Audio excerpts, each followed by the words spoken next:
भारतीय क्रिकेट संघाचे माजी क्रिकेटपटू विनोद कांबळी यांची तब्येत बिघडल्यानं त्यांना भिवंडीमधल्या आकृती हॉस्पिटलमध्ये उपचारासाठी दाखल करण्यात आलेलं होतं. आज त्यांच्या प्रकृतीमध्ये सुधारणा झाल्यानं त्यांना रुग्णालयातनं डिस्चार्ज देण्यात आलाय. आज शिवाजी पार्कवरती क्रिकेट खेळून दाखवणार की मी कधीही क्रिकेट सोडणार नाही असं सांगत नवीन वर्षात एन्जॉय करा पण दारूपासून लांब राहा असं आवाहन विनोद कांबळींनी नागरिकांना केलंय.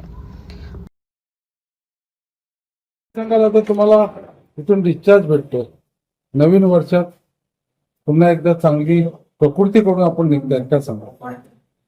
एवढं सांगेन की मला या लोकांनी ज्या तऱ्हेने मला फिट केले आणि मी सांगितलं की फिट होऊनच येणार परत आणि शिवाजी पार्कात मी दाखवणार सगळ्यांना की मी विनोद कांबळी क्रिकेट कधी सोडणार नाही आणि खेळणार. आणि आज हॉस्पिटलमध्ये पण तुम्ही फलंदाजी केली. जी म्हणजे या लोकांनी मला प्रॅक्टिस दिली, सगळी चांगली प्रॅक्टिस केली आणि जे मारलेले शॉट तुम्हाला माहिती असेल कुठे गेले 4 आणि 6 लंबी विकेट खूप मारले.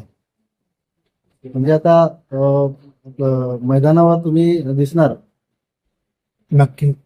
या दरम्यान तुम्हाला बऱ्याच लोकांनी इथे भेटी दिल्या, बऱ्याच लोकांच्या सदिच्छा तुम्हाला मिळाल्या, काय बोलाल त्यांच्या?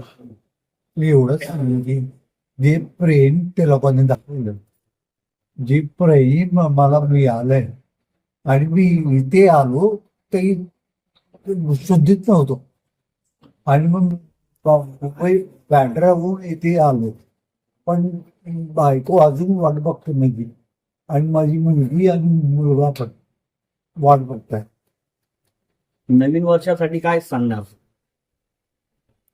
नवीन वर्षासाठी मी सांगेन की एन्जॉय कर, दारू नको पे